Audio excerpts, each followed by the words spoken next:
80,000 अश्लील व्हिडिओ, 100 कोटींची खंडणी आणि एका सुंदरीच्या जाळ्यात अडकलेले बौद्ध भिक्खू आणि देशाला हादरवून सोडणारं ब्लॅकमेलिंगचं कांड.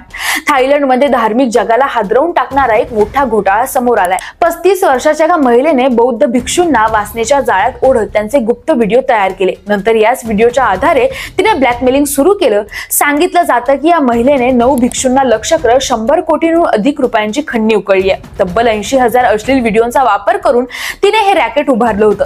तिच्या या कारवायांमुळे समाजात खळबळ माजली आहे. मात्र पोलिसांना या प्रकरणाची माहिती मिळाल्यानंतर कारवाई सुरू झाली आणि अखेर या महिलेचा संपूर्ण कट उघडकीस आला. सध्या ती थाई पोलिसांच्या अटकेत असून तिची चौकशी सुरू आहे. पण इतकं मोठं कांड करणारी ही तरुणी आहे तरी कोण? तिने या बौद्ध भिक्खूंना जाळ्यात कसं अडकवलं, तिचं कांड कसं उघडकीस आलं आणि सगळी घटना नेमकी आहे तरी काय, सगळं जाणून घेऊया या व्हिडिओच्या माध्यमातून. जून महिन्यात घडलेल्या एका घटनेने थाई पोलिसांना मोठा धक्का दिला होता. बँकॉक मध्ये राहणाऱ्या एका बौद्ध भिक्षूने अचानक आपलं भिक्षूचं जीवन संपवण्याचा म्हणजे संन्यासाचा मार्ग सोडून देण्याचा निर्णय घेतल्याची माहिती समोर आली आणि ही बातमी एखाद्या वाऱ्यासारखी धार्मिक वर्तुळात पसरली.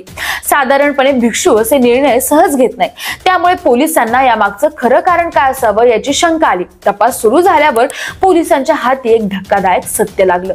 हा निर्णय भिक्षूच्या वैयक्तिक इच्छेमुळे नव्हता, तर एका नियोजित ब्लॅकमेलिंगच्या कटाचा परिणाम होता. एका महिलेने या भिक्षूला जाळ्यात ओढून त्याचे गुप्त व्हिडिओ बनवले होते आणि त्याच व्हिडिओच्या आधारे त्याच्यावर मानसिक दबाव आणला जात होता. या प्रचंड तणावामुळेच भिक्षूने आपले धार्मिक जीवन सोडून देण्याचा निर्णय घेतला होता. या तपासातूनच पुढे मोठ्या ब्लॅकमेलिंगचे रॅकेटचे धागेदोरे पोलिसांना मिळाले आणि ही रॅकेट जी महिला चालवत होती तिचं नाव होतं विलावन एमसवट उर्फ मिस गोल्फ. ती बौद्ध भिक्षूंची जवळीक साधून त्यांना आपल्या जाळ्यात ओढत होती आणि नंतर त्यांच्यावर ब्लॅकमेलिंगचा दबाव आणत होती. पोलिसांच्या चौकशीत कळालं की गेल्या वर्षी मे महिन्यात मिस गोल्फची एका भिक्षू सोबत ओळख झाली. हळूहळू ती ओळख संबंधांपर्यंत पोहोचली. त्यानंतर तिने भिक्षू समोर दावा केला की ती गर्भवती आहे. इतकंच नाही तर तिने त्या भिक्षूकडून मुलाच्या संगोपनासाठी प्रचंड रक्कम मागितली. मिस गोल्फने थेट 70 लाख थाई बाहत म्हणजे भारतीय चलनात अंदाजे 18.52 कोटी रुपये देण्याची मागणी केली.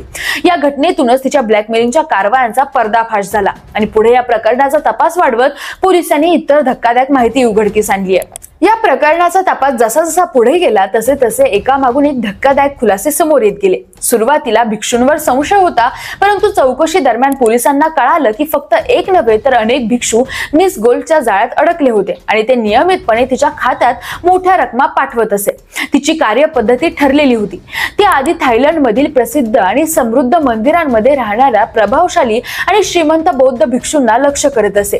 ती प्रथम भिक्षूंशी संबंध प्रस्थापित करायची, त्यांना आपल्या मोहात अडकवायची आणि नंतर गुप्त व्हिडिओच्या आधारे ब्लॅकमेलिंग करायची. या सर्व कारवायामागचं गुपित उलगडलं तेव्हा पोलिसांनी तिच्या घराची झडती घेतली.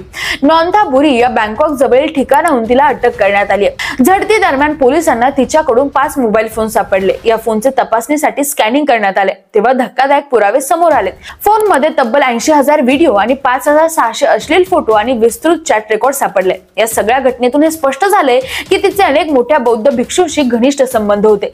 या प्रकरणाच्या उघडकीमुळे थायलंडमधील धार्मिक व्यवस्था डळमळून गेली असून समाजात अविश्वासाचं वातावरण पसरलंय. या प्रकरणाचा शेवट अद्याप झालेला नाही. उलट त्यातून दररोज नवनवीन धक्कादायक तथ्ये समोर येत आहेत. थायलंड सारख्या बौद्ध धर्मप्रधान देशात भिक्षूंना समाजात अत्यंत आदरानं बघितलं जातं. त्यांच्या नैतिकतेवर आणि पवित्र जीवनावर असलेल्या विश्वासाचं समाजाची धार्मिक पायाभरणी ठरते. पण या घोटाळ्याने केवळ भिक्षूंच्या प्रतिमेलाच नाही तर संपूर्ण धार्मिक व्यवस्थेला सुद्धा धक्का दिलाय. मिस गोल्फ नावाच्या महिलेने ज्या पद्धतीने शातीरपणे वरिष्ठ भिक्षूंना जाळ्यात अडकवलं, त्यांच्याशी संबंध प्रस्थापित करून त्यांच्यावर दबाव टाकला आणि लाखो कोटींमध्ये पैसे उकळले, त्याने थायलंडच्या धार्मिक इतिहासात काळा अध्याय लिहिलाय. बाकी तुमचं या घटनेवर काय मत आहे कमेंट करून नक्की सांगा आणि सोबतच मराठी मंडळीला सबस्क्राईब करायला विसरू नका. धन्यवाद.